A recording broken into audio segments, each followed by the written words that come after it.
দেখুন, নারীদের উপর যদি কোনো ঘোর বিপদ চলে এসেছে, কোনো সংকটে পড়ে গেছেন, বড় সমস্যায় পড়ে গেছেন, তাহলে একজনই কিন্তু আপনাকে সেখান থেকে উদ্ধার করতে পারেন। সে হলো রাম ভক্ত হনুমানজি। হনুমানজি আপনাকে রক্ষা করতে পারেন। কারণ কি? সীতা মাতার রক্ষা উনি করেছিলেন।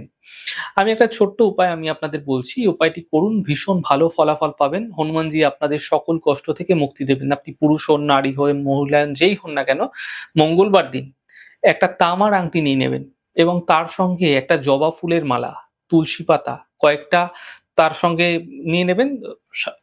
সামান্য করে নিয়ে নিন, সামান্য মিষ্টিও নিয়ে নেবেন। যদি কাছাকাছি কোনো হনুমানজির মন্দির থাকে তাহলে সেই মন্দিরে আপনারা হনুমানজিকে মিষ্টি, তুলসী পাতা, ফুল এবং এইটি অর্পণ করবেন এবং আপনারা কি করবেন আগে থেকেই যারা পুরুষরা আছেন তারা তাদের ডান হাতের মাপের, ডান হাতের অনামিকা আঙ্গুলের মাপের এবং মহিলারা বাম হাতের অনামিকা আঙ্গুলের মাপের একটা রিং বানিয়ে রেখে দেবেন। সেই দিনকে আপনারা হনুমানজির মন্দিরে গিয়ে হনুমানজির মন্দিরে থাকাকালীন তার চরণে স্পর্শ করে আপনারা অনামিকা আঙ্গুলে ধারণ করুন শুভ সময় দেখে। যদি একান্তই আপনি নিজে চরণে স্পর্শ করাতে পারছেন না, কোনো ঠাকুরমশাই থাকলে তার হাত দিয়ে আপনারা স্পর্শ করিয়ে নিন এবং আপনারা শুভ সময় দেখে পরবর্তী সময় ধারণ করে নিন এবং একটা ছোট্ট প্রক্রিয়া আপনাকে করতে হবে। সেখানে বসে আপনারা কি করবেন?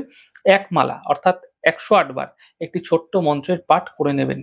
সেটি হচ্ছে ওম হাং হনুমতে নমঃ। এই মন্ত্রটি ছোট্ট মন্ত্র, অত্যন্ত সহজ মন্ত্র। ওম হাং হনুমতে নমঃ।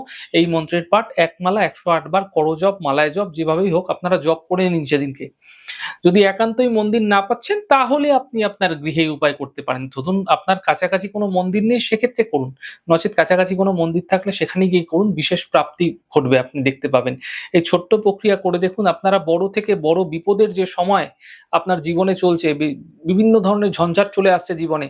আপনি দেখবেন সেই সমস্যা থেকে সমাধান খুঁজে পাবেন। আপনি রক্ষা পেতেও দেখতে পাবেন।